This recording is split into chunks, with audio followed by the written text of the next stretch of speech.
Garbage is something that is feeding the earth and the soul.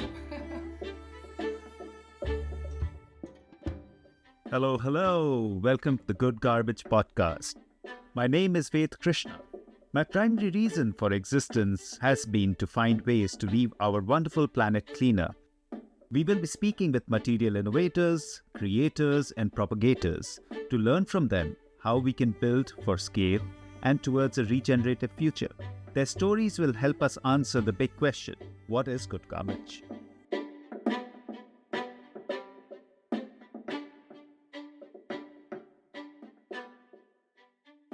Hello, hello.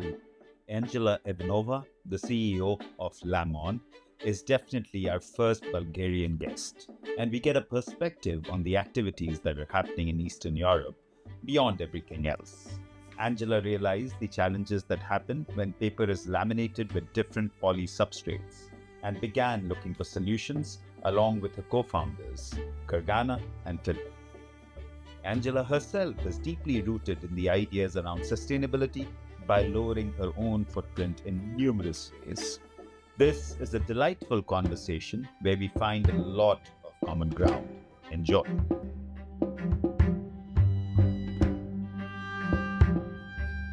Hello, hello. We have Angela Ivanova, co-founder and CEO of LAM'ON, with us today. And LAM'ON is a company based in Bulgaria. Angela, you probably don't know this, but it is the first time we are being able to record with somebody from Eastern Europe. So I'm going to actually, I'm not putting you on the spot, but I'm going to have you teach us more about what is happening in all of Eastern Europe while you talk about your company. But thank you for taking the time. I know we've rescheduled a couple of times, but thank you for taking the timing and being on the show. Thank you for having me. Yeah, it's an honor to be the first Eastern European. It means a lot. I'm very happy actually that the widening countries, so-called here in Europe, are expanding throughout the ocean. So I'm very happy and honored to be the first one. Super, and I'm happy too. Mm-hmm. I want to actually start first with the name LAM'ON. It's such a unique name. So tell me the story around that. How did this name come and what does it mean? Well, it is a unique name, but trust me, it is very hard for us to keep with this little dot that we have, like LAM'ON. Not to mention that our company name is the same. So it was very hard for us to figure a proper way to make our website as well. But first things first, LAM'ON is actually supposed to mean you to feel good about lamination. Laminate on and on and on. Don't stop laminating. Don't feel bad about it. Why is that? I am coming from the printing industry. Our first initial product actually that we wanted to make and to present to the world as an innovation was the laminating film that goes onto paper and cardboard. As said, I'm coming from the printing industry. The other co-founder of the company, Gergana, is also coming from this industry in the sense of illustration and design. So it was in 2017 that we started discussing with each other that we see the plastic that we use in our everyday lives. And being an environmental enthusiast, this really bugs us a lot. And we wanted to just purchase something that is biodegradable and compostable so we can just present to our customers for them, if they would like to use it, to use, but to have this option. We started researching the market. We ordered a couple of samples from different countries that didn't have any adhesive layer, which means that this is not a thermal laminating film that is widely used in the industry. And on top of that, they were so-called oxo-degradable films, which means that they were combined with certain starches, but overall, the recipe was petroleum-based, which is actually a bad thing. So these also degradable things were the first greenwashing that we actually got into to see and to understand what's going on in this industry as well. So pretty much it turns out that there wasn't such solution on the market when it comes to laminating film that is eco-cautious with no toxic adhesive layer or anything, bad for the environment whatsoever. So by that time, a dear friend of mine, Stancheva, was working for the EIT representative in Bulgaria. The EIT is the European Institute of Innovation and Technology, which is one of the tools of the European Union to help push and present and evolve and accelerate small, medium, and even micro businesses and startups, mostly with green ideas, but pretty much everything that's technology based and related. So by that time, it was 2017, and they were launching this program in Sofia, in Bulgaria, Climate Launchpad, which is pretty much focused on to help startups and entrepreneurs, even before you manage to call yourself a startup, to validate their idea before they are even out there, before you even have the business model or whatever. So Ellie told me, why don't you try and just apply for the program? You have a good idea and you have a niche idea, seeing and observing that there is something that's missing on the market and something that actually is quite used, because even though people tend to think that the printing industry is a dying one, that's not true at all. I mean, it's true in the sense of the physical products of magazines, but everything else is being laminated, especially when it comes to cardboards of perfume boxes or whiskeys, whatever you can imagine. In this way, you're not only emphasizing on the color, you're making the design better, but you are protecting it from the sun and moisture. So it has its other reasons to be applied. So we decided to apply in Climate Launchpad just with the idea. We didn't have any chemical background whatsoever, but we applied. We got into the international finals in Cyprus, and it was it became more and more fun for me and Gergana, the other co-founder, to work together and to see where this can actually go. So we decided to apply for the second program that had 15,000 euro of a grant, and they took us in. But we were still missing that very, very crucial piece, which is the knowledge. So we started looking into different academia bases and here in Bulgaria in order to find the third person in the company, Philip. Associate Professor Philip Ublekov is a biopolymer specialist.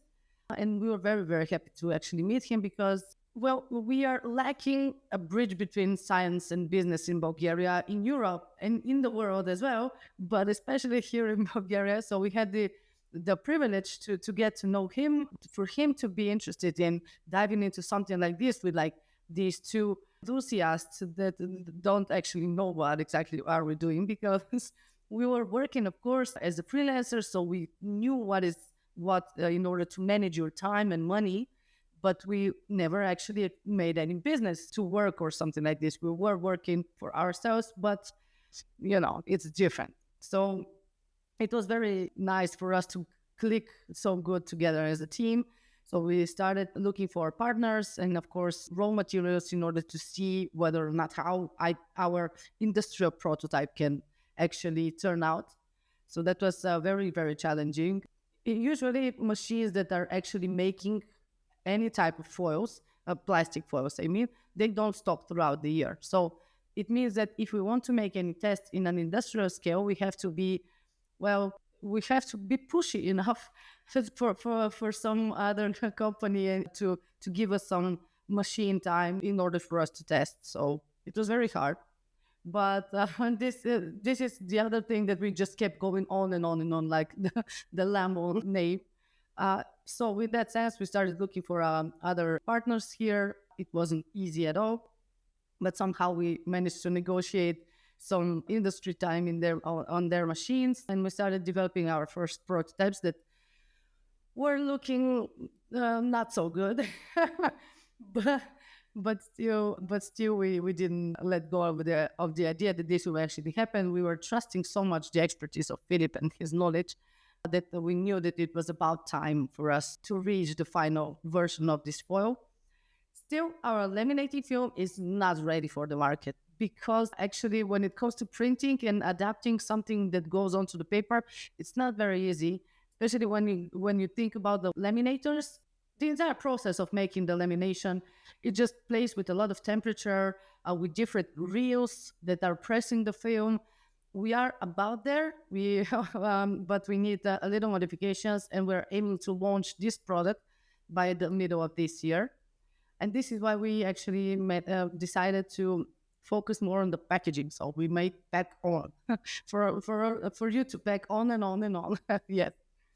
It's so fascinating because I did not actually, I think, thought about how did lemon come? Was it something to do with lemons? Was it something? And even knowing that you're in lamination, I didn't catch on. So catch on rhymes with the lemon as well, Yeah. and back on. I like that play of words. I'm sure it comes from a deeply creative side in some of you. But I want to now step back. Yeah. I know that you are in your heart a true blue environmentalist, and that comes across as we read about you.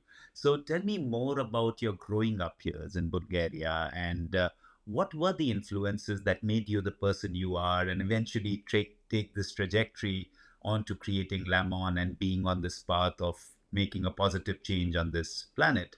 I'm sure there were early influences. If you can think of some, that'll be great.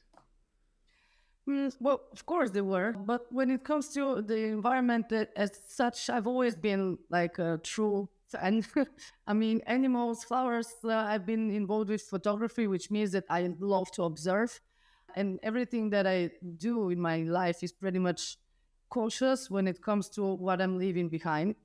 It was very actually nice that at certain point here in Bulgaria, there were a lot of protests when it comes to nature and the preservation of nature, different mountains. We had some issues regarding the so-called Natura 2000, which is certain areas in Bulgaria that are protected with the EU laws. Of course, there's a lot of corruption, especially as an Eastern Europe country. So there were a lot of mislawful deeds that certain people wanted to do in order for them to grow their businesses and etc. etc. So there were a lot of protests. Throughout these protests, I remember meeting so many like-minded people and feeling this energy and this vibe that we Bulgarians actually from time to time show, not very often, but when we do show it, we show this togetherness and this willingness, because not oftentimes we protest, but our biggest protests were mostly because of nature. Not so much when it comes to, and of course, if prices in the market go high, but that's another thing. So throughout these protests, it was in 2013, I think. It was my first time that I met Sasha Bezukhanova. Sasha has been a mentor of mine and Gergana, actually, without her even knowing. So she's an environmentalist, of course, a philanthropist, businesswoman, and very well aware of what's what with technology and development of companies. She is the founder of Move BG, which is a place that is like NGO to help making this bridge between people, the community, and the government. Because at the end of the day, there is this huge gap in between, and there are these NGOs that are trying to maybe bond us better in order to maybe receive better politics, maybe get better protection to the environment, or all of these things that people tend to try for. So Sasha is the founder of this place that I'm currently actually. It has a co-working as well, and I'm very very happy that in 2020 she decided to be our first angel investor as well. So it was people like and that I've been seeing around in Sofia, in our environment, that I've been looking up to when it comes to their everyday choices and what they are saying and making and doing, and how they stand behind every word that they do. So in that sense, when it comes to the Bulgarian environment, she's one of the people that, I've always strived to. And I'm super happy that now she's in the board. We are discussing all of these things, and I'm able to, gain from her expertise now, especially when we are developing our company and pushing the market and everything. You said something very interesting that, protests in Bulgaria are either around nature or around the corruption and politics, etc., etc. So is that something that's in the Belgian character, a connection with nature? And I'd love to learn more about that, because, the more connected we are as a community, the more we can do.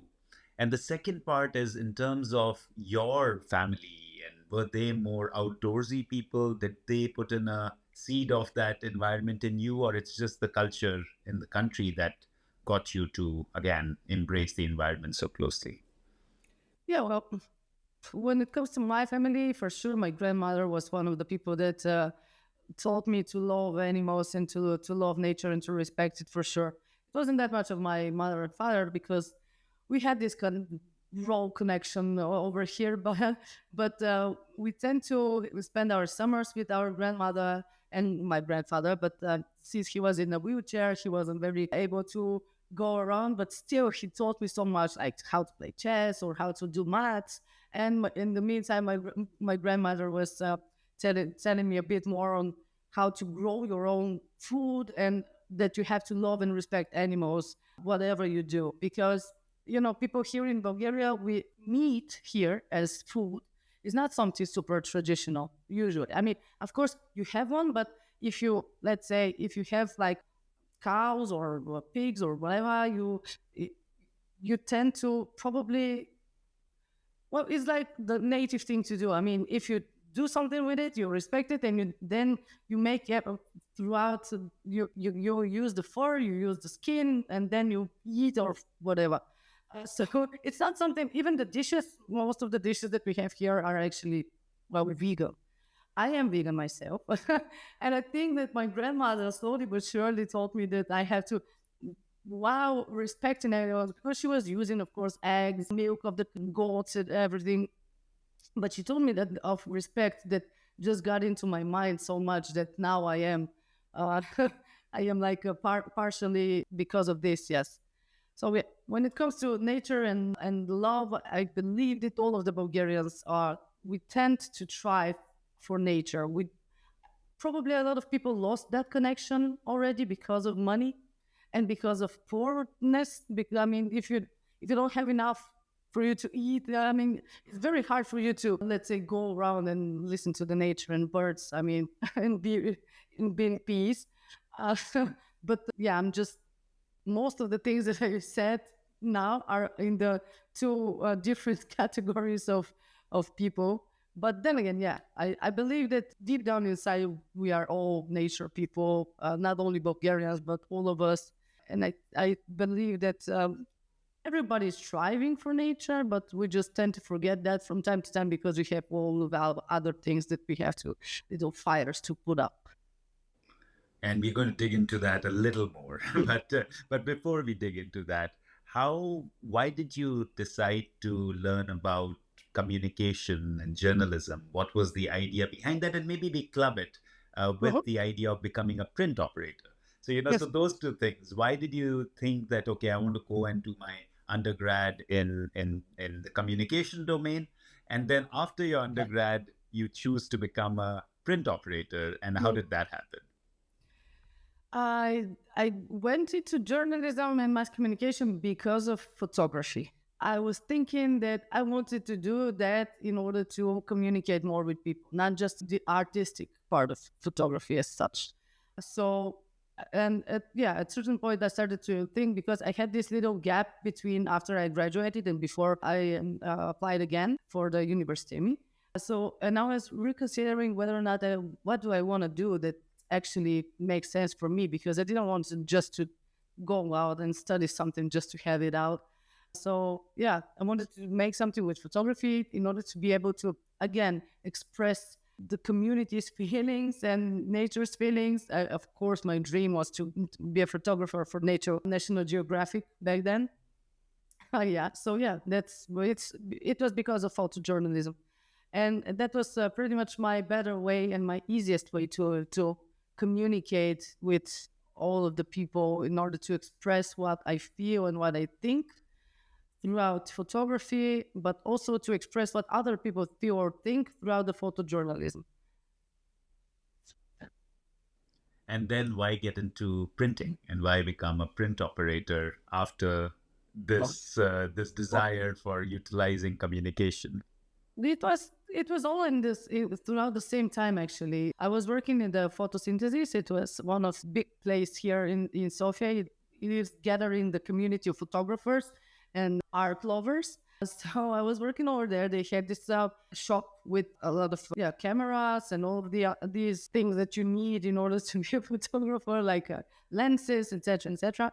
But they also had the print house, the print center over there. So I went throughout pretty much all of these things.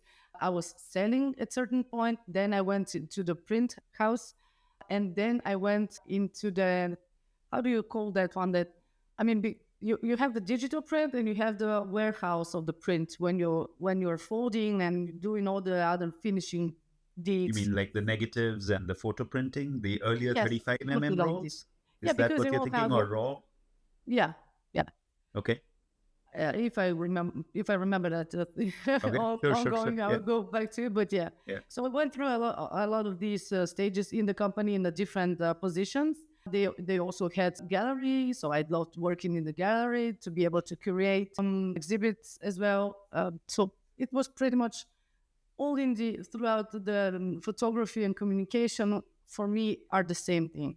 So it only made sense for me to dive into communication, and this is why I think I feel good about communicating with people about what I'm feeling and seeing. Hence, being an entrepreneur and showing people that yeah, this is something that now needs to be out there, this alternative of on regular plastics. And now I'm super passionate about it. I mean, I've never actually thought that at the end of the day I'll be making some rolls of film and sell those, but not to mention any innovation in that sense. I've always imagined myself being a printer, but here we are. It's interesting the twists and turns life takes. And I'm going to come back to what I said a minute back on jumping into the area of your personality. Of you mentioned veganism, but of course, you didn't just stay a vegan yourself. You decided to found Posta, is I think how you say it, Posta. How did that happen? Because I'm a plant-based eater too. I'm a vegan, and of course, I've had my own journey kind of getting into this domain. But what I've found is that I think everything in our life happens for a certain reason, and it takes us in a different trajectory. So I would love to learn yours. How did that come early to you, and how did that happen? How did this idea that I'm going to not just be a vegan myself, but I'm going to get into catering, that happen? And what was that journey? Just a little bit on that as well, because that also feeds into what you do now, kind of. It's all Yeah. earth connected. Yeah, I believe so too. Well, I became vegetarian when I was 14. So I think so. Yeah, it was like about 13, 14 years old. So at certain point, getting bigger and bigger and more adult in life, I start to realize about, yeah, all of the nonsense going around the milk and other industries. So it only made sense for me to make the next step and become vegan. It's about 10 years now that I've been, I think, and I've never felt better. And because of that, and because, of course, more and more people around me became either vegan or vegetarian, I believe that this is the better way for me to communicate, again, communication, to show people that this is delicious. This is very easy for you to make, to read. Don't be afraid of this. I will not like slap you around your dish if you decide to eat some meat. Okay, fine. Of course, I want everybody to be vegan, but I know that that's not the proper way to to do so with aggression. So the better way to do it is just with love and to show that this is something that is very reachable and doable. I mean, this is easy. It was 2018, I think, when we decided. A dear friend of mine, and again, the team was me, one another lady, Gergana, and one another male, which was Christo. So again, probably this is my this is my Like a structure, a structure. This is your structure. it's a triangle with one male and two women. yeah, because I find it funny that it was the same structure. Yes. First off, I was speaking with Christo, and we started speaking more and more about how we can. This is something that's not here so famous in Bulgaria, especially in Sofia. There weren't so many hipsters, as they used to call them back then. Uh, so this was again a niche market when it comes to Bulgarian alternatives over here. There were, I think, Lovin Hut. This is a European place. It's around Europe, yeah? And we just wanted to make something that is like really relatable when it comes to like the same as if they're the Bulgarian dishes, but on a vegan manner. Because a lot of the like, let's say, Lovin Hut and another restaurant, Kring, we have over here, they're diving into more in the Indian food, which is lovely.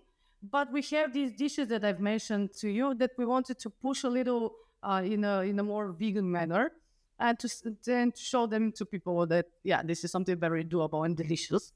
So we made this concept of pasta in the sense of all of the manja, which is like the stew, but all of these stews that were with meat, but we made them with soy things. And so we wanted to make the catering in one hand, and to have this place that is actually super nearby here, to have this place that is serving lunch or dinner dishes. We had these Christmas packs or Easter packs as well that we were making, like the different stews and salads, etc., and soups for people that they can purchase an entire meal for like five people or something like this. Yeah. But at a certain point, of course, we started with cash pocket money. All of us, we didn't have anything like any investment or any investment readiness whatsoever, actually, just our idea of it. So we strapped on and we started working. But unfortunately, COVID came, and we just we just bankrupted. It was super hard for us because I remember. I mean, it was like, yeah, we cannot find any solutions because our entire business model was to have this lunch or a dinner place, but we didn't have it like a restaurant. It was like a grab and go. So we couldn't, and not to mention the catering was out of the option as well. So we just decided that, yeah, at a certain point, we have to drop this, and we'll probably continue later on. I still have the idea of reboring this probably in a couple of years when LAM'ON is now, because LAM'ON needs to be my only focus now. But when it's working business, when we have the profits, the revenue, when I can step a little back, I would very much like to renew that, because I love the entire idea, again, of this communication with people. I love to communicate throughout food. I mean, this is what is more romantic and what is more clean than sharing your food with somebody. So yeah, that's for sure. At a certain point, I would like to have it back. I would love for you to meet my wife and explain those feelings, because she has no. It's like, I love food as well, and I'm the official cook in the house, and that's great for me, because then I decide what is cooked, and I'm very particular about just even going and picking out my vegetables, because she's like, she'll just order online. And I'm like, how can you do that? You have to talk to the vegetable before you get it home. And then she's like, what are you talking about? And then she's just like, I don't want to go to the supermarket. I don't want to do any of that. And it's like, you're not connecting with the food. So I have to get you to connect it at some point, and you can explain to her this feeling of connecting with food and how food becomes you. And when you were speaking earlier, you of course talked about EIT and that whole summer school on climate. And also you talked about meeting Gergana and Philip and getting together for creating LAM'ON. But I also want the story of, how this idea germinated. I'm told there's something about scribbling on a napkin. So what is that idea about scribbling on a napkin, and this idea emerging from there to kind of get into something so particular that we're going to try and change the way things are laminated? And of course, you evolve into various things, but the germination of that idea, three of you coming together and then starting to move towards this wonderful company. Well, I don't know. It was it was just weird, because when I get back, I mean, I don't even remember how that happened. It was so naturally just came out to be, because Gergana and I, we were just speaking. We just wanted to see this thing happen, and to realize that it doesn't exist. It doesn't make any sense. We were really scrubbing on a napkin in that point, because we were super wondering whether or not we should even dive into this. I mean, we knew very well that it won't have any return of investment of our time for a really long time. And we knew that we have to do that on the side when it comes to, neglecting your free time, your sleep, and of course, diving into something that's so new as structuring a business, of course, speaking with more and more customers, traveling in order to for different workshops or different, let's say, acceleration programs, because we did go through a lot. It wasn't easy, but it was very natural for us. And the thing is that I know Gergana from years back. I mean, before we decided to do so, but we didn't know Philip at all. And it was like, who is that person, and why does he trust us with this wild journey that we want to dive into? And it was so nice because at certain point we were just so into it, the three of us. We got to experiment more. We had this little the machine that is making the films is called co-extrusion, because it's extruding like a big balloon. The little pellets, they melt and then they extrude it. So usually these machines are like 20 meters high or something. Our current machine here is 9 meters, but our first machine was like 1.2 meters high, and we're working in this little room in this place that we rented for like 200 euro per month or something like this, and we're making these little DIY film tests that looked like tiles, not like film. They were so thick that it didn't make any sense. And I think that these little things that we did, the three of us, they bonded us so much that we just got into wanting this to happen for real. We got to respect our idea of the three of us, the idea of what the company should be in a couple of years. And it wasn't easy because at first, of course, we didn't get any salary for that. Everything, all of the grants were supposed to go for raw materials, for us to probably travel somewhere or pay somebody for something, some service. So it was very hard. And kudos for Gergana and Philip we all stand up for each other and we keep pushing. And I really don't know how did the spark started, but I'm certain that it's still going. It's wonderful. It's all entrepreneurial journeys that start there, right? I always see that it's just this desire to make a difference, and we just dive in, right? You dive into the unknown. You come from a totally different background, not biopolymers. Of course, Philip does, but then from a university to application is two different things. So just taking that leap of faith and then let the universe guide is so beautiful to hear, and I keep hearing about these stories and they just kind of uplift me in many ways that, there's so much hope.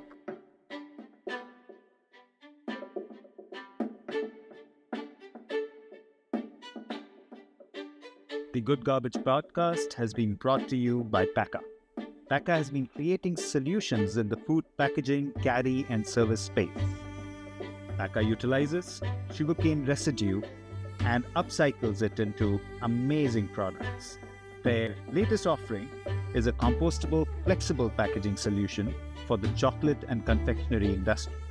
The products are available in the Indian subcontinent and in North America now. Paka is also building an end-to-end solutions for customers in the food service and delivery space. For any query, do email at connect@paka.com, and Paka is Pakka. Now, back to the show.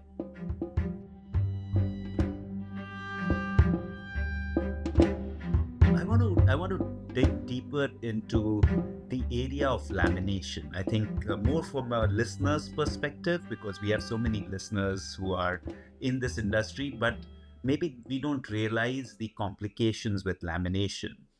So of course, you kind of chose this part, maybe from the background that you had.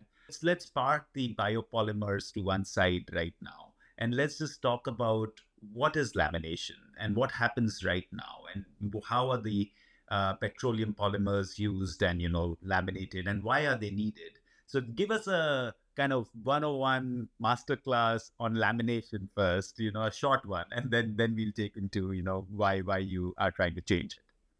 Yeah, well, lamination is being used for so many reasons, but let's start with this one. Once you synthesize the polymers from petroleum, it again goes into the same process that we are making. It is co-extruded, and it becomes reel of film that is supposed to be implemented onto paper or cardboard with different laminators. there are these massive laminators. There is cold lamination as well. There's hot lamination. It depends on the material and, of course, on the price, because cold lamination, yes, it varies actually. Prices can vary according to the needs and according to the finish of certain films. They are anti-scratch, they are UV films, they are matte finishes, etc., and metallized films, of course. The implementation is quite easy. In our case, it is thermal lamination with these thermal reels of about, let's say, 110 degrees Celsius. And the thing is that it adheres onto the paper in order to either protect it or make it stand out in certain way. So there are a lot of like book covers are laminated, photo books for people that they laminate, different cardboard boxes and other protective things that, like I mentioned, even those in the supermarket. How do you call these? That like little shelves, but they're made of, and not to mention, of course, all of the other advertising materials that are supposed to like live for like a couple of months. These menus, business cards, they still they're still very much needed. But of course, the menus, especially in different areas with more moisture, it is still very widely used. The problem here is that once laminated onto the paper, the paper becomes unrecyclable. There are the certain methods that aren't used at all, but are possible for you to separate the paper from the lamination. But nobody does it because it's a lot of energy and it's very expensive, hence the energy. So pretty much the entire thing goes into landfills or incinerators, which means that we are losing paper as a resource that it is, and we're generating more and more from our favorite microplastics, and of course CO2 pollution when it comes to incineration and even the gases that are emitted while incinerating are super toxic. So in that sense, it's a pretty bum thing to laminate, and currently it's been so many tons are being laminated just while we speak, and this is something that will not stop because it is supposed to be, and it has its own features. It is supposed to be there. The thing is that it's supposed to be there for like a couple of months, even years, and after that you generate more and more trash. So in that sense, we wanted to and we are exploring the options of recycling the paper altogether with our films, because they are bio-based, because they have the adhesive layer that is non-toxic at all. So it will actually, when it goes into the recyclability facility, the paper itself, and when it becomes pulp, our film will actually play the role of the adhesive that they are putting after that in order to make back the paper. So it won't compromise the quality of the paper, as at least this is what we think. This is something that we are yet to research. I'm not speaking out loud so much about it because it is an ongoing research, but biopolymers can be recycled up to 5 times. So biopolymers onto paper, it makes no sense for it to be a bad substance in the pulp when it goes throughout the recycling process. I'll be very, very happy for us to have this different conversation in a year, because we are really pushing it hard to see what are the options of the end of life when it comes to the lamination with our laminate, of course. So if we go back to the 2 options that we have in the conventional plastic, so if it goes into landfills, as it will, most probably, even if there is a different waste stream that is recycling the paper with the it will be very, very hard to implement this in 2 years, in 5 years, who knows. So if it goes into a landfill, it will just start decomposing slowly but surely, and it will just break down into little particles. Then those particles won't be over there for like thousands of years. They will just break down more and more and more and more into monomers, which will be food for the microorganisms.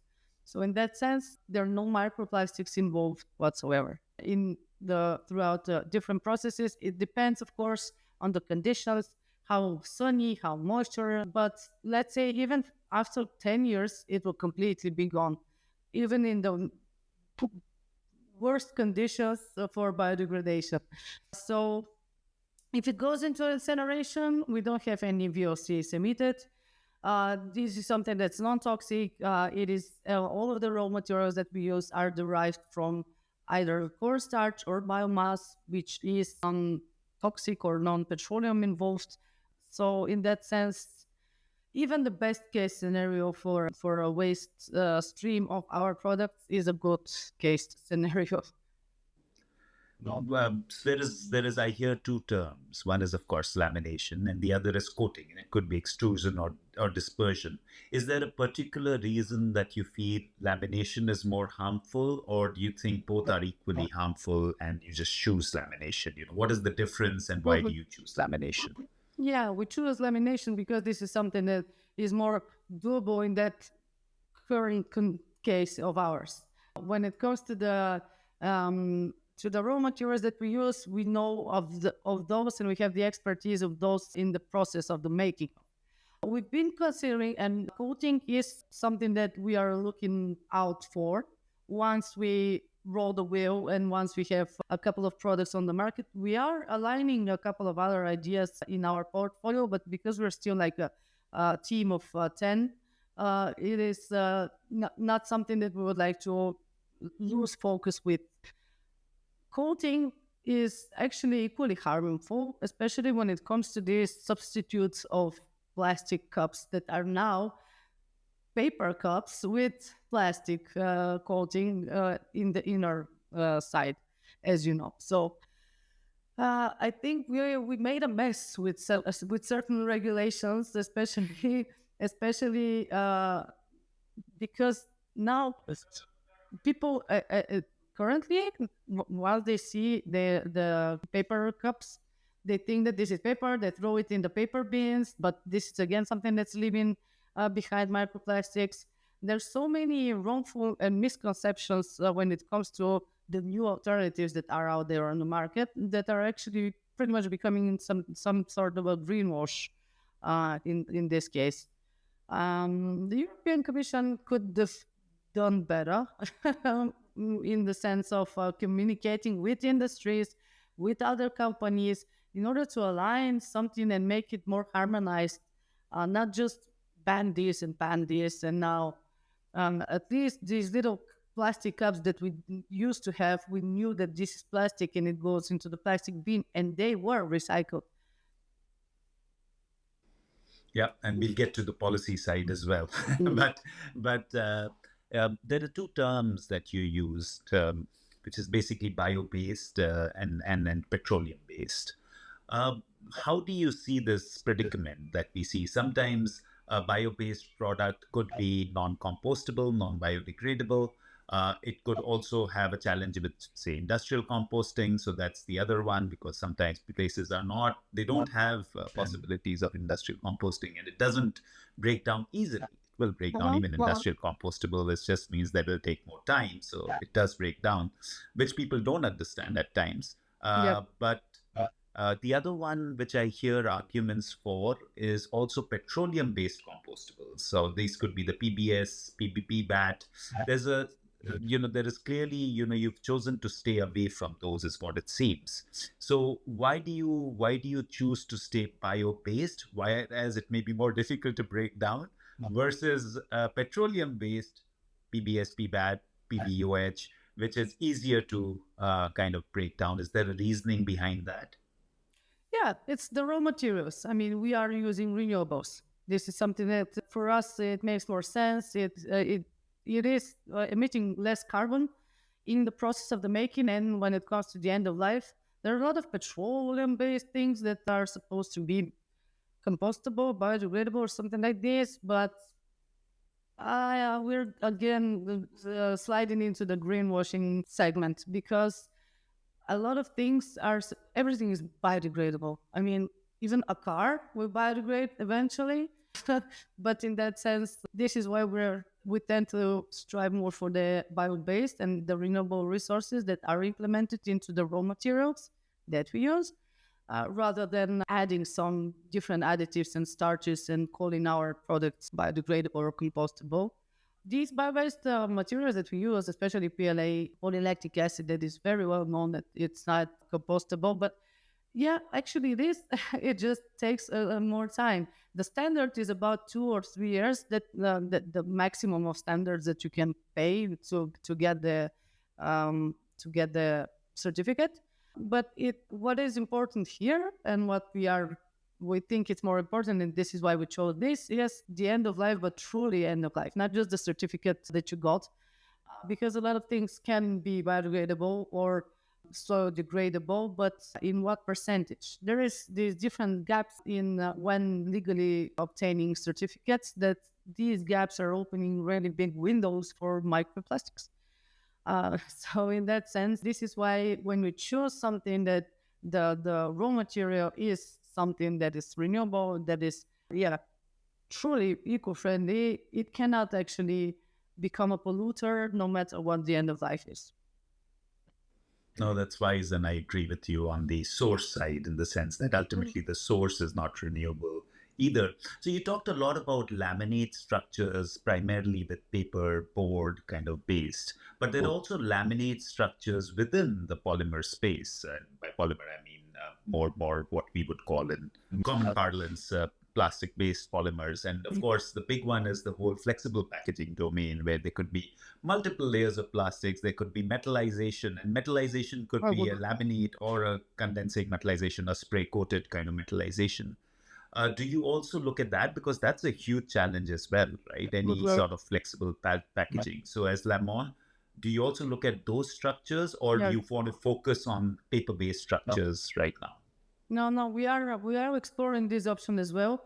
We've been working with a company that is helping us to see whether or not we can implement it onto aluminium, because in that sense, it will ease the process and it will emit less, of course, CO2 when it comes to the recyclability of the aluminium afterwards. What we are exploring as well is making a really nice and thick foil, bio-based film that has great water vapor and oxygen transmission rates, that can just be a standalone mono product that has the exact requirements. So this is something that we kind of have already, but it's too expensive to market because of the additives needed for this. So in that sense, this is an ongoing process with us in the R&D sector of the company.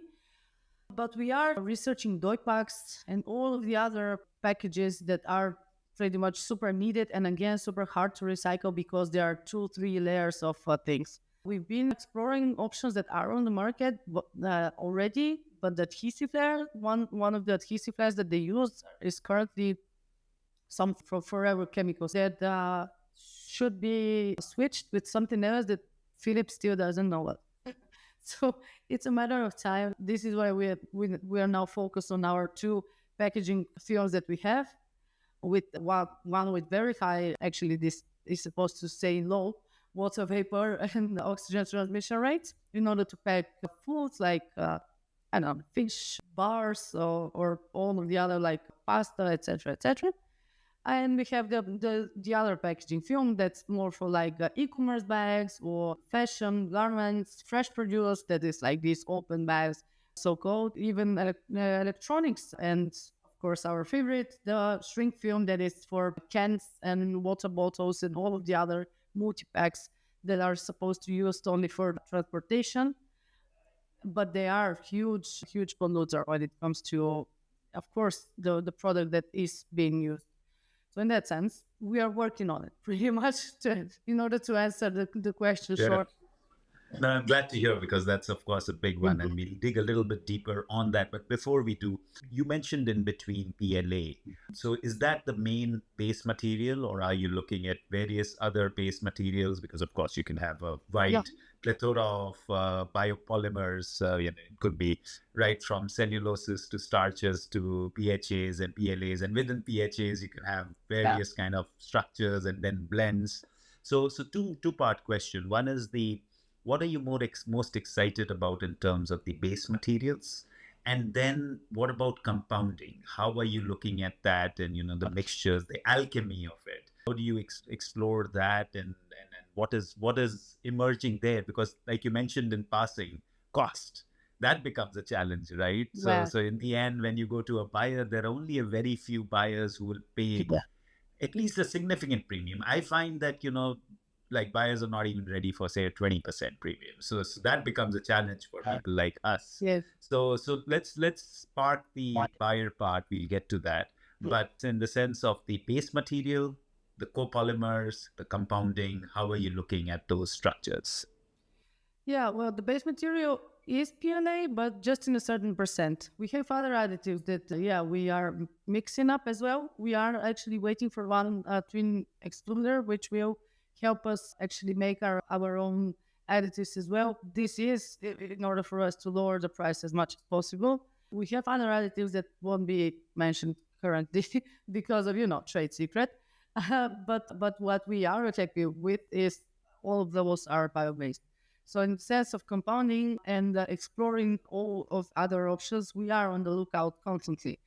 We see a lot of companies, manufacturers of the raw materials that are, having their own R&D nonstop, presenting different alternatives of already very well-known products as well, certifying them also, which is very good for us because we are nonstop exploring actually websites such as the Certco website or the TÜV Austria, which is like, laboratories, which is the given certificate head company that pretty much everybody is going through.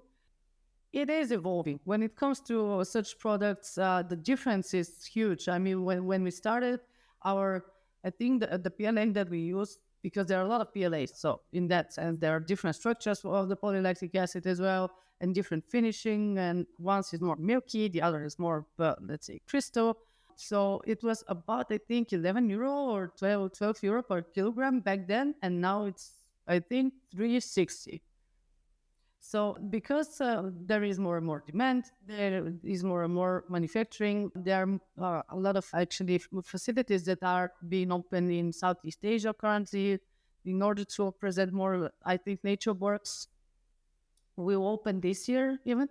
And they are making this huge factory that will be able to make from corn and from sugarcane as far as we. The Thailand factory is all sugarcane, and the Oh, US sugarcane. factory is all starch Yeah. based. And India also has another factory opening, 75,000 tons sugarcane again. Okay. Yeah. Well, it is evolving. I mean, there's more and more manufacturing of bioplastics, different bioplastics as well. I mean, not just PLA. So we're constantly exploring options to make even the film better, to implement, to make a different finish. Now, all of the additives currently that we have are actually, we don't have to treat the corona, the surface of the film, in order for it to be printable, which is very good. It is just treated. I mean, we don't have to over-treat it again. And this is saving electricity, which is super nice. And of course, there is no ozone because of it. Because this, while you are treating the corona surface of the film, most of the time, not all the time, every time, there is an ozone layer that is emerging throughout the process. Of course, you have to have this, I don't know, it's like a little machine that is removing the ozone layer from the atmosphere around, but this is again more and more electricity that we don't use. So in that sense, we just actually looked our LCA and our impact for the products and the company and the impact assessment, and we see quite good results. So in that sense, we are super aiming to lower our energy consumption as much as possible, to greenify it when we can, because we are just now starting with our factory here in Sofia. We still have to, of course, more to perfect our inner processes, but because we're layering from the ground up everything to be eco-cautious and green, I believe that by 2026 we will have, at least for office consumption, green electricity. Super. That's amazing. And just for the listeners, you mentioned corona treatment, so that's a very important part of any printing process now, because earlier there would be a lot of misprints, and that was mainly to do with the surface tension of the base material. So the Corona fundamentally uses surface tension kind of stabilization, which reduces the curl factor and the misprints. So it's been a great invention. It's been around for a while, but yeah, I think all machines today would come with a Corona treatment and used when there is mistreatment. And a lot of it is what you mentioned, when you have two substrates like paper and a polymer coming together, or paper is also a polymer, but a more petroleum-based or a non-petroleum-based biopolymer coming into the mix, what happens is that the surface tensions are very, very different. And then you add further, you mentioned in between, you add further complexity sometimes by an adhesive polymer. And those are three different polymers with different kind of molecules moving in different speeds. And then I think Corona basically tries to stabilize that through energy and providing that. So yeah, just clarifying. I know you already know, but just for everyone else. Yeah, and of course you were going to say something. Please do continue with that. But I want to add another layer onto it on the customer side. I know you mentioned your packaging for cans, and so I want to talk to you about your relationship with Sophia Electric Brewing, and how you guys are going about it, because it's tough, especially a thick layer of biopolymer which is going to hold the cans in place. And you're so right that it's mainly used for transport and then disposed. So it's a very short, or just the storage usage. And then, how did you come to identify that? How did that relationship evolve? How did they trust you so much? And I'm sure there were failures from time to time too, especially in the beginning. And how did that journey evolve where you actually found success in a certain application? Pretty much we started with certain products that we see that are being used a lot. And we started going around discussing that with people. As I already mentioned, the ecosystem here is not so big, but it's still very, very open to tests. So in that sense, when I saw that our film is very stretchy, one of the recipes that just turned out one time, we started discussing that this can actually be good for multi-packs. So we have this shrink gun in the facility. We tested with a couple of bottles, super DIY test. Of course, again, we started checking in whether or not it's good enough and strong enough to carry the weight. And after that, we just decided we have to find a place to test this. Gladly, in our area, when the factory is, there are a couple of other manufacturers, or let's say warehouses of lemonades or something like this. So we just went around and started asking people whether or not they have such machine. So then one of our neighbors told us that they know a company nearby that they can test in this shrink tunnel. So we went over there. They gave us their time again, which I really appreciate, because it is very nice how helpful everybody is when it comes to such things, because you just go into their day, they're doing their things, and you just knock on the door and you decide to ask for a favor super fast, which is because this is not a super relatable method for people. I think that this is why they're like, oh, okay, why not? So we tested this in a shrink tunnel. We shrinked a couple of cans, a couple of bottles with mineral water, and then we saw what we have the use case. So now we have to tackle. I have a dear friend of mine that is the founder of one of the first places in Sofia, I think, if not the first, for craft beers. So and I started speaking with him regarding multi-packs. He told me that there are a lot of course, most of the craft beer companies that they are transporting their cans in boxes, which is, of course, it makes sense, because you just go into the warehouse, and this is not something that you can see in the supermarket. But Sofia Electric Brewing decided to tackle one supermarket here in Sofia, and they needed some packages in order to have a smaller packs, like for 6 or 12 packs of cans. So we decided they already had their machine in house, which is like a half sleeve of fill, and they it's super manual. The machine is super manual currently that they have. So they called me and they asked whether or not we have the film. I went over there in order for us to check, and it just fit perfectly. I mean, because I already tested it, I already knew that it would fit perfectly. We just had to, balance the temperature in the first time, and from then on, it just became, just a regular thing for them to get this sort of role. It's not, and now what it's important to say, our film is actually not expensive at all when it comes to other eco alternatives. Of course, there's a lot of petroleum films that are about €3 per kilogram, which is, of course, this is something that's like a bad film. Ours is about €6. I know it's like 2 times, but it still depends on what exactly are you packaging. If this is napkins, of course, it doesn't make sense for you to wrap it. It makes sense, but it is more expensive for you because the product itself is very cheap. If it is something that it's a bit higher of a price, it is easier for a company to adapt and to spend a little more something that's sustainable, stand out in front of their customers, to, of course, have their own ESG reports that are coming in, and measure and be more and more open about your sustainability and your environmental goals that you are actually pushing into. So in that sense, I believe, and this is why we are now starting with companies that are a little more in the either already a bio product or something, or companies that are involved in responsible manufacturing overall, either with their, like Sofia Electric, they have the innovation of the brewer, or if there is something that, especially vegan food.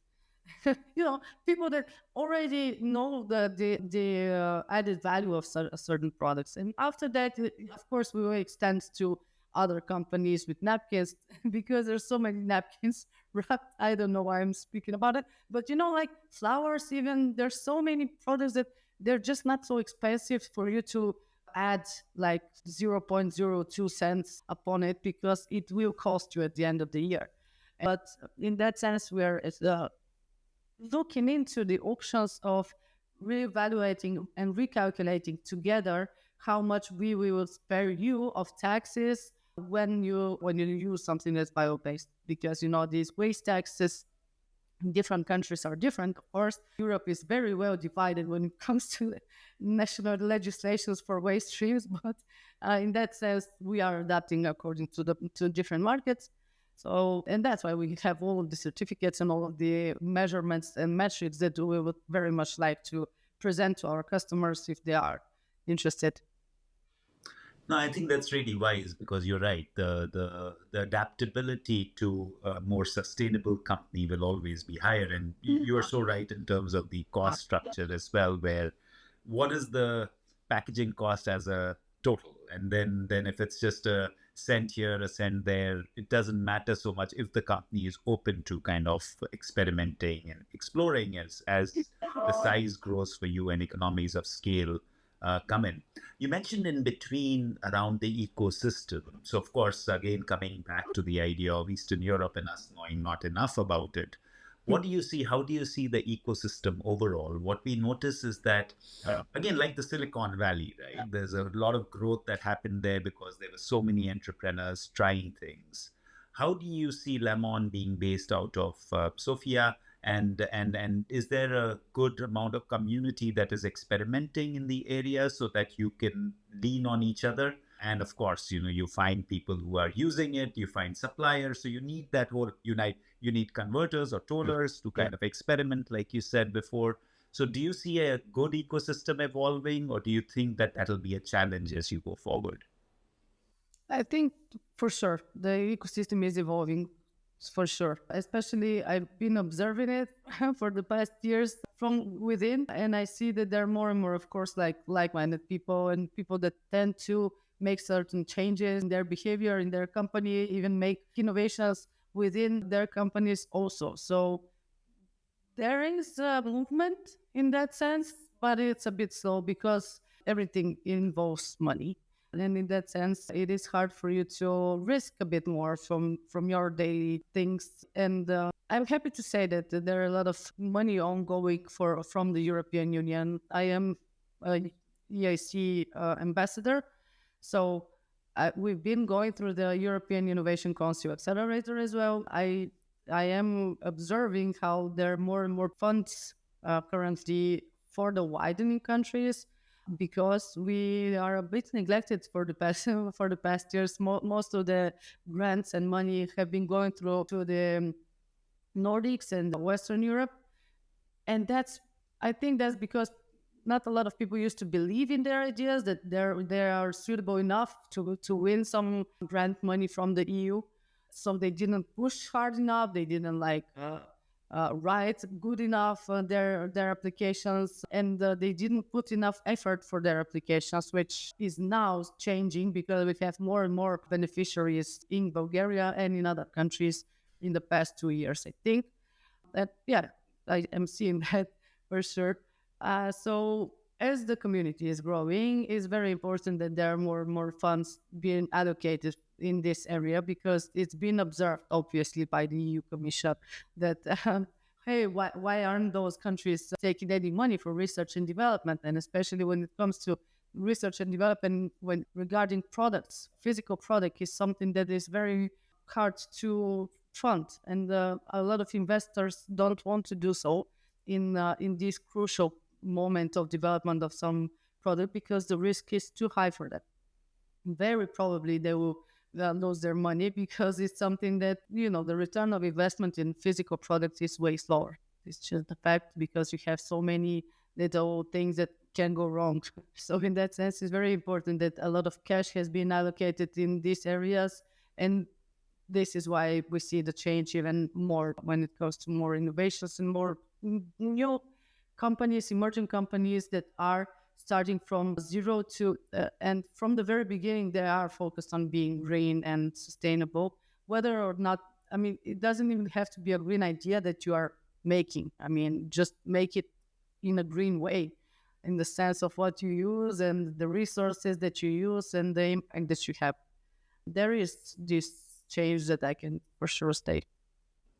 That's really good to hear, because I think it's a lot about encouraging each other, and because this is a new domain, and the more, I would say, even more younger people coming in is always a great sign. And of course, you've cued me really well for my next question, which was a big congratulations because of your fundraise that happened recently with 11 Ventures. Yeah. And what was that journey like? Because this is a decent fundraise. It's over 500,000 euros, and so that probably gives you little bit of wind beneath your wings. But that said, I'm sure it was not an easy journey, because that's always a challenge. And then how do you see yourself moving the dial from here?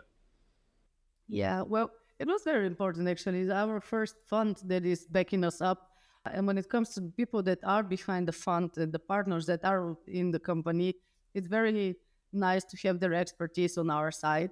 Now we have a bigger board in order to communicate and discuss our next steps with. And it's very nice because we have this, of course, they have this trust in us when it comes to, we know our company better. But when it comes to expansion and certain decisions that we would like to make, it's very nice to have all the other experts and heads that are thinking in your way as well. It was a crucial step for us also, because we had to have this little push in order to market better, to change our brand. Now that we already have the recipes and the two products, we have to now be able to push it and to make this go-to-market strategy and start executing it without thinking so much of expanding. We had to expand with 2 more people in the company for business development and for administrative help as well. So now, in the sense of sales, this is our main focus. We are currently ongoing rebranding of the website, and of course our presentation and overall visualization of the company. Communication has to be pushed more and more when it comes to our way of, Instagram, LinkedIn, all of the events, of course, that we are focused to go to. So all of the cash from that round is supposed to go to exactly this, to be seen and to go to different companies and partners to meet them and see the deals in person, because these are super important. I see how important it is, especially with a young company, for us to go and to to make the first test with them, to be able to clarify the procedure and move from there. Not to mention that, of course, there's so many expos and conferences throughout the year now that we would like to go to, not as an exhibitors, but as visitors, because we are still small company, and it's better for us to mingle with people, to communicate. Again, communication. I just don't stop saying that word. It's in your DNA. It's good. Obviously. But yeah, to network a lot, meet other people, see all of the other alliances that we can join as well, because we are part of a couple of alliances in order to tackle waste, to prevent waste, and the business coalition of plastic treaty as well. So it's important to visit different people and to be visible as well. No, I think that's great, and it does require, I love the idea of becoming more visible. And in fact, we were checking your website a few times in the last couple of days, and we saw it was down. And I know now why it was down, because of the rebranding and things like that. So now we understand that. One more thing I wanted to cover before we kind of take it to a closure is, and you mentioned in passing, and I said I'll come back to it, was on the EU policy side. It's a complex set of policies, because they get into the molecular structure and stuff like that, which is complex. And how do you see that part? Because of course, I understand from their point of view, but I don't know if it's as wise to make it so complex, because everything is one step at a time. And if you say PLA will be treated like a petroleum polymer and PHA will be treated like that, then it becomes a challenge for innovation to happen. So how are you seeing that? And I know you are also participating a bit in that side of policy. So how do you see that evolving, and what would your desire be in order to be able to, take that forward to the direction which you feel is more correct? Yeah, well, I'm afraid that there's a lot of lobbying here as well, which is not not in the right direction, for sure. In that sense, there is a lot of miscommunication between, as I've mentioned already, the people in the room and the people that are out there working with their decisions. Better and synchronized legislations need to be made, and this means that for sure the industry has to go into that same room while the discussion is going, for sure, because there's a lot of things that need to be changed, but there have to be step-by-step plan on how to execute this, not just we start to change that from 2027. How exactly are we going to reach that? We will think it through. Let's just pat ourselves on the back and be happy that we conclude something. We've seen the INC5 this year. We've seen a lot of miscommunication going on when it comes to bioplastics. What I'm I'll be eager to see, and what I am happy that is actually ongoing in Italy, Spain, and the Netherlands is exploration of the option of recyclability of bioplastics. What I believe it will be the best possible thing to do is to separate this waste stream and have another bin, but come on, why not, for bioplastics? Because it's a what's first? I mean, in order to have a waste stream, they're waiting to have enough bioplastic to fill this waste stream. But in order to have enough bioplastics to fill the waste stream, you have to have a waste stream, because people tend to not produce things from bioplastics because they don't have an added value, because they're not valued as a garbage. And they have to be valued as such, because now we are speaking about recyclability of petroleum plastics and how they can be, you have to implement a certain percentage of recycled plastics in new plastics, right? But still, this is still plastic, which at certain point, at the fifth time of recyclability, it cannot be recycled anymore. And what's going on with it? It just leaving microplastics again, pollution again, and And what's happening if we recycle 5 times bioplastics and we reach its recyclability cycles? Well, it just becomes food of the microorganisms and energy. So we have to be more focused, and I see there's a lot of work to be done, but this needs to be done in a European level for sure. They have to put a little more money in research and research and innovation when it comes to recycling plants for bioplastics, and just implement these new waste streams in different countries. Make the incentive for the companies. Why should they use such thing, and what is the added value, and what are their incentive when it's tax related? I mean, so they can switch into something that is not polluting. Because now they're speaking only about the recyclability, but this is again more energy for something that is, at the end of the day, trash, polluting plastic. And I think you and I both know there is no such thing as recycling. Ultimately, it is downcycling, and it Yes. becomes and like you exactly what you said. There has to be an out. So Well, what is recycling or downcycling? I never would call it recycling. That's just a misnomer because the challenge is that we feel as maybe consumers that this even the purest of polyethylene like a plastic bottle will become a plastic bottle, but it doesn't. It yes. becomes a fiber and goes into Yes. polyester or something like that, which will lie in some Atacama desert in one side of Chile and burn or Yes. something like that and get into gas. So I think you're being very, very kind by saying 6 times.